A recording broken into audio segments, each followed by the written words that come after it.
So I do like having the 6.2 liter V8. I will say I wish GM would make a twin turbo V6 like Ford has,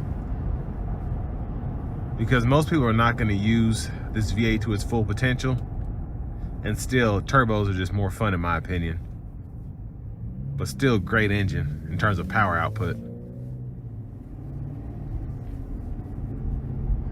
Now I will say with the heads-up display, I really like the setting I have it on now. Shows me the distance between the vehicle in front of me and myself. So it's showing me based on the speed of me and the speed of the vehicle in front of me, how close I am in terms of how many seconds I have to react. So that's really neat. And then I also have the indicator up there on the top left telling me if I'm too close or not. But so far the High Country is riding really well. Really love the seating position. I feel like I'm up high, but I also don't feel like I'm in something lifted. And I love how the hood is sloped down, but it still gives it that really sleek and kind of in your face look.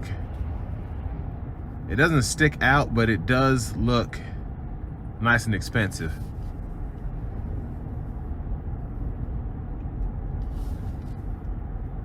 And really quiet when I'm not giving it any throttle.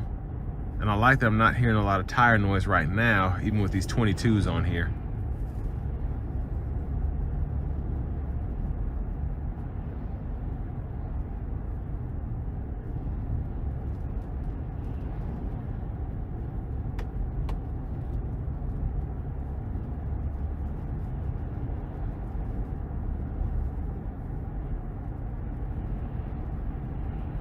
And overall, as I'm hearing the cars pass by, really, really nice cabin acoustics. Now, I'll test it for wind noise as I get on the interstate, but right now, pretty nice. Which, like I said, for a vehicle that's at $90,000, it better be luxurious.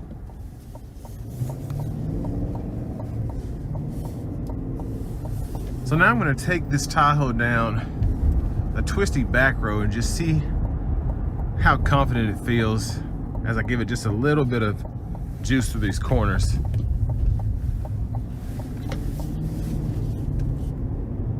Now, of course, these are pretty top heavy, so you don't want to take them spiritedly around corners really fast, but you just want to test this out a little bit.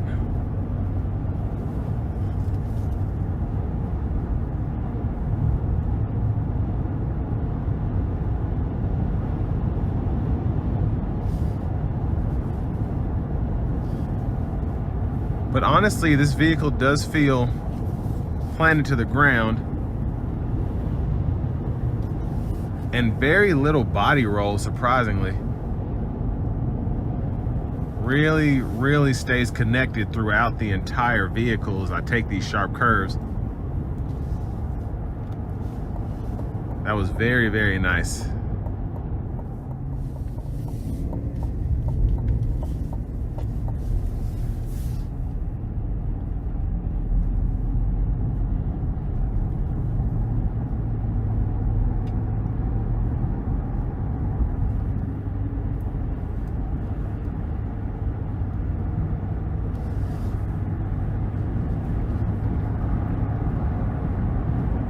So getting on the interstate here, we're gonna test out this Super Cruise, see what it's all about.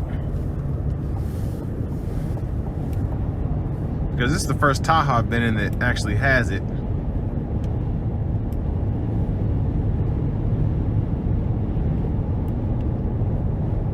So there's the Super Cruise there. And this is, of course, GM's hand-free driving.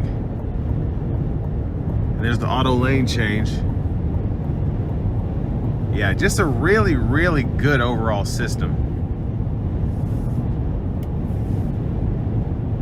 Just really impressive. Like, I'm not touching the steering wheel at all, not touching the pedals, and it just drives normally. And that's why this system is definitely top 2 depending on what day it is. I think it does give Teslas a run for its money,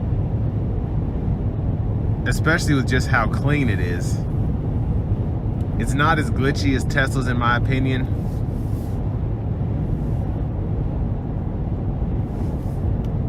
I'm gonna turn it off because I have to get off at this exit here, but you can see just how clean and smooth it is.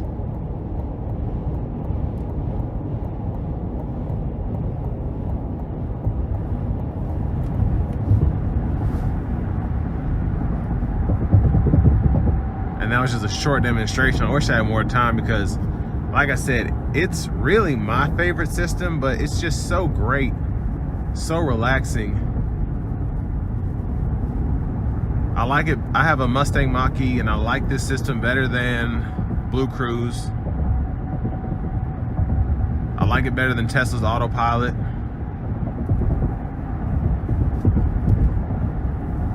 And at this point, it's really the best system in terms of just, it's not like full self-driving where it's always learning. This is just a really great system that has few hiccups, and you just use it on the interstates where it should be.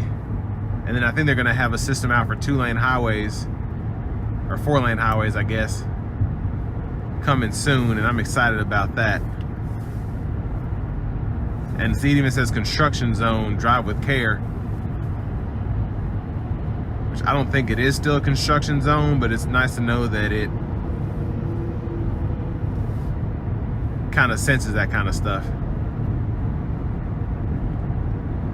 But all in all, just a really, really great semi-autonomous drive system.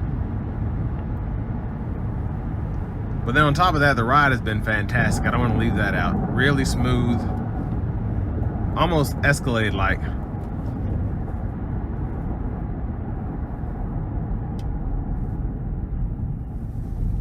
But with all that being said, this is going to bring me to the end of my review of the new 2023 Chevrolet Tahoe High Country.